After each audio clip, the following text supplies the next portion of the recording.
பார்த்தீங்களா? தெரியுதா? இந்த தையல் தெரியுதா எங்கேயாச்சும்? பாருங்கள், இந்த இடுக்கில் வரணும் இந்த தையல். தெரியுதா? பார்த்தீங்களா? அந்த மாதிரி சூப்பராக தைக்கணும். ஆனால் இங்கே பார்த்தீங்களா அந்த தையல் வெளியில் வந்துருக்குல்ல, இந்த மாதிரி அடிச்சுட்டு அழகாக இதுக்கு மேலே இது இடுக்கில் திருப்பி அடிச்சுட்டு அந்த தையலை பிரிச்சிடலாம். சரியாக வரலன்னு இது பாருங்கள், இது வந்து அழகாக உருட்டையாக இருக்கும். பார்த்தீங்களா? அந்த தையல் தெரியுதா உங்களுக்கு? தெரியவே கூடாது, அந்த இடுக்குலேயே வரணும். சேம் கலர் போடும்போது ஒன்றுமே தெரியாது. இது வந்து ஒரு மெத்தட். இப்போ அது சரியாக தெரியாத பசங்க இது எப்படின்னா அதை பாருங்கள், இப்போது இதை இந்த பக்கம் தள்ளணும், இதுக்கு மேலே இதை மடிச்சிடணும். தெரியுதா? இது வந்து இப்படி பண்ணிடக்கூடாது, இது இப்படி பண்ணி அதுக்கு மேலே இதை வீடியோ லைட் போட்டுக்கணும். ஒன்றுதான் லைட் ஆண்டி. இது வந்து ரொம்ப ஈஸியாக பண்ணலாம்.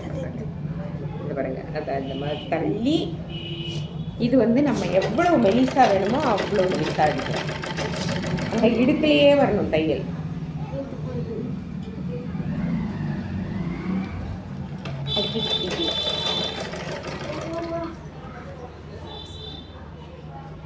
அடியில் அந்த கிளாத்தை மேலே தள்ளிக்கணும், இதை வந்து அதுக்கு மேலே ஃபோல்ட் பண்ணணும்.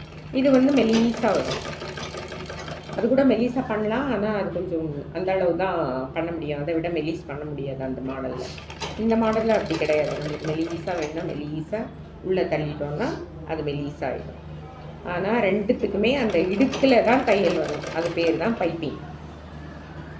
ஓகேவா? புரிந்ததா? ஏற்கனவே நிறைய தடவை போட்டிருக்கேன், ஆனாலும் திருப்பி இன்னொரு தடவை. பார்த்தீங்களா? ஏதாச்சும் தையல் தெரியுதுங்களா? ஓகே, இப்போ பின்னாடி திருப்பி பாருங்கள். அந்த கிளாத்தை அது உள்ளே தள்ளி அந்த மாதிரி பண்ணும்போது அது நல்லா கட்டையாக இருக்கும், திக்னஸ்ஸாக இருக்கும்.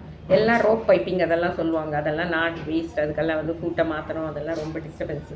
இதுவே பெஸ்ட்டு. இதுவே அழகாக கற்றுக்குங்க. லைக் பண்ணுங்கள், ஷேர் பண்ணுங்கள், கற்றுக்குங்க, சப்ஸ்கிரைப் பண்ணுங்கள்.